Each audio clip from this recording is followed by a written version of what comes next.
নমস্কার বন্ধুরা, কেমন আছেন? আশা করি ভালো আছেন। আমি অনেক ভালো আছি। দেখেন, আজকে দুপুরে রান্না করব কাঁচকলা দিয়ে তেলাপিয়া মাছের পাতলা ঝোল। প্রথমে আমি গামলায় হলুদ দিয়ে রাখছি। এখানে কাঁচকলা কেটে ভিজিয়ে রাখবো। কাঁচকলাটা কেটে নিচ্ছি। দেখেন, খুব সুন্দরভাবে খোসাটা ছাড়াচ্ছি। খোসাটা ছাড়াই কাঁচকলাটা কেটে নেব।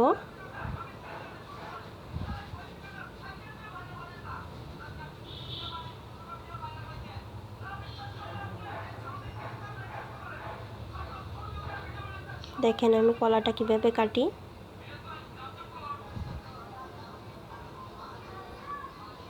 কাঁচকলাটা ছোট ছোট করে কেটে নিলাম। এখানে আর একটা কাঁচকলা আছে, এটাও আমি কেটে নেব।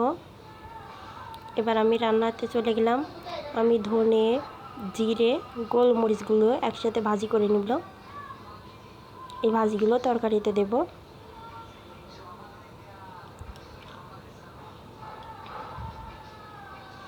কম মশলায় আমি গরমে কম মশলায় তরকারিটা রান্না করব।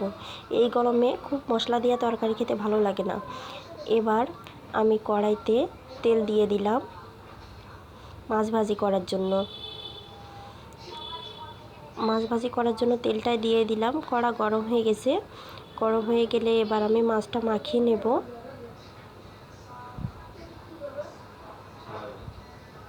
এই যে মাছটা এখানে লবণ দিয়ে দিছি, এবার হলুদ দিয়ে ভালো করে মেখে নিলাম। হাত দিয়ে ভালো করে মেখে নিচ্ছি।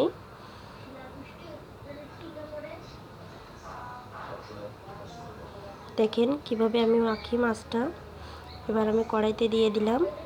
এক এক করে মাছগুলো সব দিয়ে দিলাম। দেখেন মাছগুলো এক এক করে সব দিয়ে দিলাম। মাছগুলো ভেজে নিচ্ছি। এপুট ওপুট করে ভেজে নিলাম মাছগুলো। মাছটা ভাজা হয়ে গেলে আমি নামিয়ে রাখবো।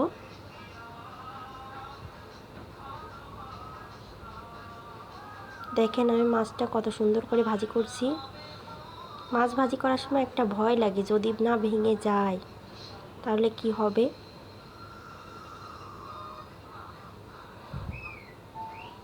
দেখেন আমি ভাজি করে নিচ্ছি মাছগুলো।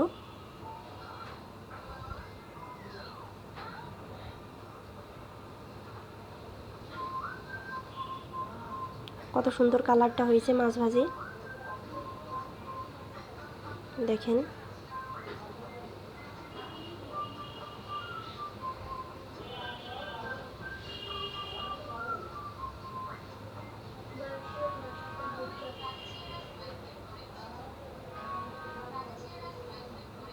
মাছগুলো নামিয়ে নিয়েছি। এবার আমি কড়াইতে দিলাম জিরে, শুকনো লঙ্কা ফোড়ন দিলাম। এবার কাঁচকলা আর আলু দিয়ে দেব, সাথে কাঁচা লঙ্কাও আছে।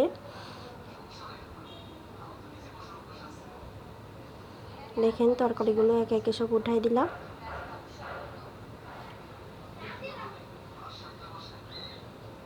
লবণ দিয়ে দিলাম পরিমাণ মতো।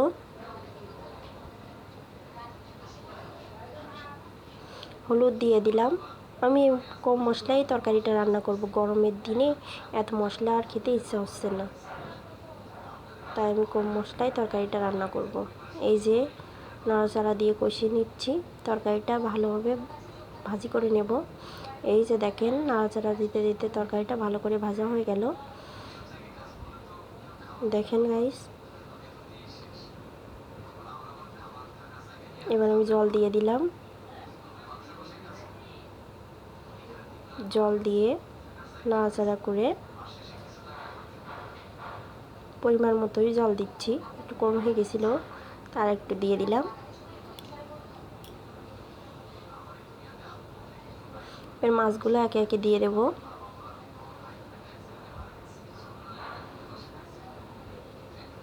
এই যে একে একে মাছগুলো দিয়ে দিলাম।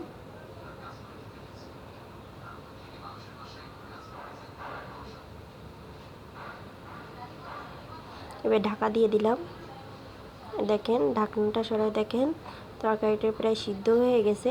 এবার আমি যে ধনে, জিরে, গোলমরিচ বেটে রাখছিলাম ভাজি করে, সেটা দিয়ে দিলাম।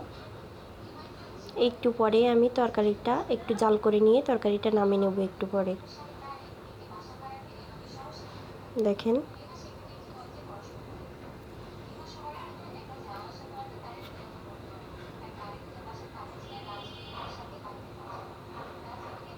এই যে তরকারিটা নামিয়ে নিয়েছি, দেখেন কত সুন্দর কালার হয়েছে তরকারিটা।